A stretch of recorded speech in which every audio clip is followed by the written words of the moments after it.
Pernah kebayang Mbak, gimana jadinya kalau perang pecah di Iran? Apa sih dampaknya buat dunia? Dan yang paling penting, berapa harga yang harus kita bayar? Yuk, kita bedah bareng-bareng. Oke, coba bayangin ini. Satu misil meluncur dan tepat kena sasaran. Nah, inilah percikan api yang bakal membakar segalanya. Dan dampaknya nggak pakai lama, langsung terasa. Harga minyak mentah dunia tiba-tiba aja melonjak sampai $120 per barel. Ini bukan cuma angka loh, ini adalah alarm bahaya buat ekonomi seluruh dunia. Anda mungkin mikir, perangnya kan jauh di sana.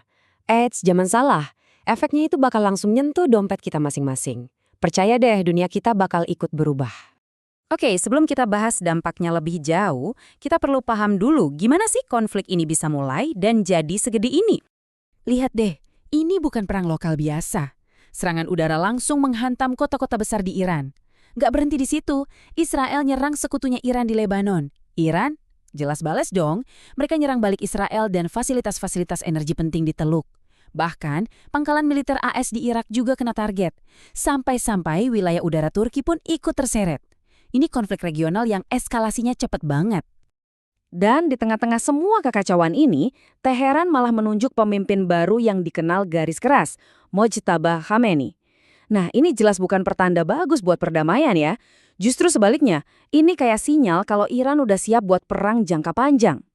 Nah, dengan perang sebesar ini, udah bisa ditebak. Pasar keuangan global langsung panik. Sekarang, coba kita lihat separah apa sih kepanikannya. $6 triliun. Coba bayangin. Sebanyak itulah nilai yang hilang dari pasar saham global di Asia, Eropa, sampai Amerika. Cuma gara-gara kepanikan ini menyebar. Angkanya bener-bener gila. Ada satu kutipan yang ngegambarin situasinya dengan pas banget. Lonjakan hari ini adalah pergerakan satu hari terbesar dalam sejarah. Jadi ini bukan cuma sekedar hari yang jelek buat pasar ya. Ini benar-benar kejadian bersejarah. Oke, dampaknya ternyata nggak cuma soal harga minyak. Ini merembet kemana-mana, sampai ke rantai pasok yang jadi andalan kita semua. Yuk kita lihat. Nah, disinilah krisis ini mulai terasa banget buat kita, orang-orang biasa. Inflasi naik gila-gilaan, pertumbuhan ekonomi jadi lambat, suku bunga makin tinggi. Artinya apa? Ya, siap-siap aja. Cicilan rumah, tagihan listrik, sampai uang belanja bulanan, semuanya bakal naik. Dan tabel ini nunjukin efek dominonya dengan jelas banget. Ini bukan cuma soal minyak mentah loh. Harga minyak kelapa sawit buat makanan dan kosmetik naik 8%. Urea buat pupuk melonjak 33%. Bahan bakar pesawat naik 55%. Artinya tiket pesawat jadi makin mahal. Dan yang paling parah, harga gas di Eropa meroket 79%. Kelihatan kan? Semuanya itu nyambung. Ekonomi kena hantam. Akibatnya apa? Ya, tekanan politik jadi makin kenceng. Pemerintah di negara-negara barat sekarang pusing tujuh keliling ngadepin kemarahan warganya sendiri. Menariknya, krisis ini dampaknya beda-beda di tiap negara. Coba kita bandingin. Di Inggris, masalah utamanya itu krisis biaya hidup yang parah banget. Nah, kalau di Amerika, isunya lebih ke biaya perangnya sendiri, yang katanya bisa sampai $1 miliar per hari. Ditambah lagi harga bensin di SPBU yang naik terus, bikin para pemilih resah jelang pemilu. Nah, ini yang menarik banget. Data ini nunjukin gimana terbelahnya politik di Amerika.